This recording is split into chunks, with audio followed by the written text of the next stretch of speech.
Nelayan di Selat Semasih saat ini tidak melaut. Akibat itu harga udang menurun dan pun harga tersebut tidak dibayar oleh toke bangku. Akibatnya semenjak dilanda bencana COVID-19, sebagian besar nelayan di Selat Semasih, Kecamatan Salatiga, Kabupaten Aceh Barat terhenti melaut. Saat ini ekonomi keluarga mereka sangat terjepit akibat rendahnya pendapatan. Selama wabah virus corona, hasil tangkapan nelayan sudah tidak ada yang menampung. Para toki bangku sudah menghentikan ekspor udang, sehingga nelayan Selat Semasih, Kecamatan Salatiga, Kabupaten Aceh Barat saat ini sangat terpukul.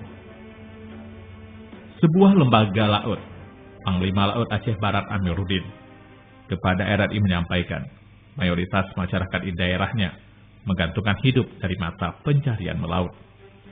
Hasil tangkapan mereka berupa udang king, udang windu, ikan bernilai ekonomi yang kemudian ditampung oleh agen toki di darat. Nelayan di Selat Semasih saat ini tidak melaut. Akibat itu harga udang menurun dan pun harga tersebut tidak dibayar oleh toke bangku. Akibatnya dikarenakan barang yang sudah dikirim ke Medan tidak dibayar oleh toke Medan. Memang sangat luar biasa sedihnya kita lihat ya. Di Salatiga Selat Semasih itu termasuk juga Awangan salah satu-satunya pencarian tetap di Selat Semasih itu yaitu nelayan laut. Maka saat ini sangat sedihnya. Para pengusaha di darat kemudian mengekspor ke Medan, Sumatera Utara. Namun pengusaha sumur juga dilaporkan saat ini dalam kondisi kesulitan. Dampaknya kepada nelayan sebagai produsen hasil tangkapan yang sudah tidak lagi dibeli. Selain itu, Kepala Desa Selat Semasih, Andi, menambahkan kondisi ekonomi nelayan di desa mereka sudah sangat memprihatinkan. Harusnya penampung hasil tangkapan mereka segera membayar hak nelayan dari apa yang telah dihasilkan. Selama ini, Andi melihat para toki bangku hanya mengambil keuntungan semata dari nelayan yang mengait rezekinya di laut.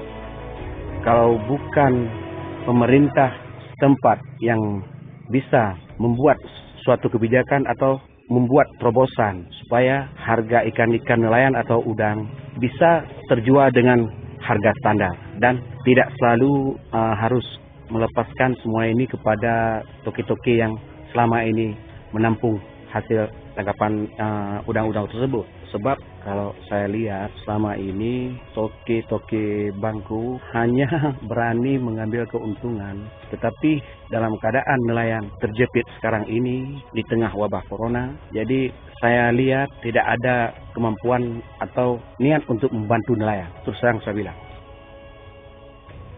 Para pemangku adat nelayan dan pihak desa saat ini menaruh harapan besar adanya bantuan mengalir kepada keluarga nelayan yang terjepit ekonominya akibat dampak COVID-19 ini.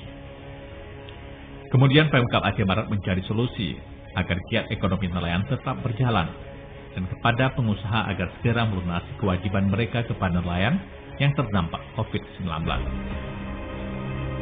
Dari Melampu Aceh, melaporkan.